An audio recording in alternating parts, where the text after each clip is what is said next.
শেখ হাসিনা যদি মনে করে বাংলাদেশে আবার ফিরে আসবে, তাহলে শেখ হাসিনা বোকার স্বর্গে বসবাস করছে। হাসিনা যখন বাংলাদেশ থেকে বিতাড়িত হয়েছে, তাদের প্রেতাত্মারাও এই দেশ থেকে বিতাড়িত হবে ইনশাআল্লাহ।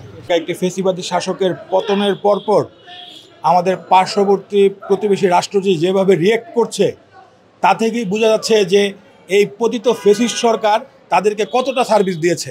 শেখ হাসিনা যখন বাংলাদেশের প্রধানমন্ত্রী ছিল, অবৈধ প্রধানমন্ত্রী ছিল, তখন বলেছিল আমি ভারতকে যা দিয়েছি ভারত সারা জীবন মনে রাখবে।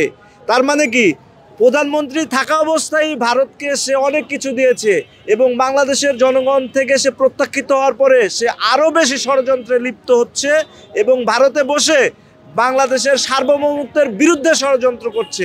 ভারত বাংলাদেশ হাই কমিশনকে নিরাপত্তা দিতে ব্যর্থ হয়েছে। ভারত বাংলাদেশকে একটা সংবাদ দিতে যাচ্ছে যে তারা হয়তো আমাদের উপর হামলা করবে। তারা মুহুর্মুহু তারা একটা অযাচিত পদক্ষেপ নিচ্ছে। তাদের মিডিয়াগুলি চূড়ান্তভাবে মিথ্যা খবর, শুধু এমন না যে প্রপাগান্ডা মিডিয়া, তাদের নির্ভরযোগ্য মিডিয়াগুলিও প্রপাগান্ডা ছড়াচ্ছে।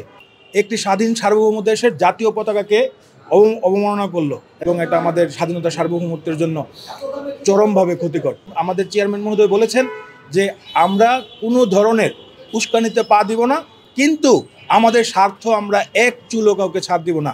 আমাদের স্বার্থকে আমরা সংরক্ষণ করব এবং অযাচিতভাবে যারা এই ধরনের পরিস্থিতি সৃষ্টি করবে, যারা এই ধরনের উস্কানিমূলক আচরণ করবে, তাদের বিরুদ্ধে আমরা সোচ্চার থাকবো ইনশাল্লাহ।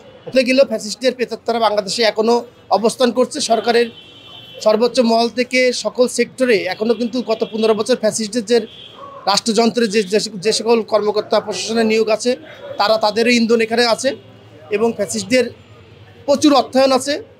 এই অর্থায়নের মাধ্যমেই এইগুলো অপচেষ্টা করা হচ্ছে। যে 5 আগস্ট পতিত স্বৈরাচার এবং তার দোসররা 300 আসনের এমপি থেকে শুরু করে তার আত্মীয়স্বজন কেউ বাংলাদেশে নাই, সবাই পালিয়েছে। বাংলাদেশের জনগণ তাদেরকে বিতাড়িত করেছে।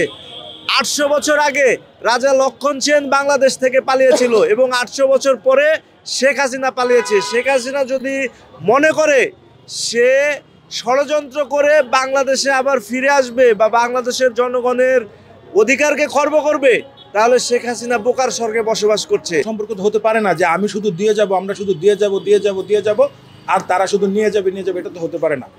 কিন্তু এই বিষয়টাই যখন তাদের ছেদ করেছে, তখন তারা স্বাভাবিক চিন্তাভাবনা খেয়ে হারিয়ে ফেলেছে এবং তারা এই ধরনের প্রপাগান্ডা, এই ধরনের অপপ্রচার, এই ধরনের উস্কানিমূলক আচরণ এবং তাদের রাষ্ট্রের ভিতর থেকেই মৌলবাদী কিছু সংগঠনকে তারা উস্কিয়ে দিচ্ছে, যারা এই ধরনের একটি স্বাধীন সার্বভৌম রাষ্ট্রের উপহাই কমিশনারে এসে তাণ্ডব চালিয়েছে, যেটা অবশ্যই ঘৃণ্য এবং একটা কলঙ্কিত অধ্যায় হয়েছে। এই আগরতলায় বাংলাদেশের পতাকা অবমাননা করা এবং হাই কমিশনের ওইখানে হামলা, তো আমরা যারা বাংলাদেশের নাগরিক আছি এটা তীব্র নিন্দা এবং প্রতিবাদ জানিয়েছি। বাংলাদেশের সর্বশ্রেণী পেশার সকল জনগণ এর বিরুদ্ধে অবস্থান নিয়েছে এবং ঐক্যমত গঠন করেছে।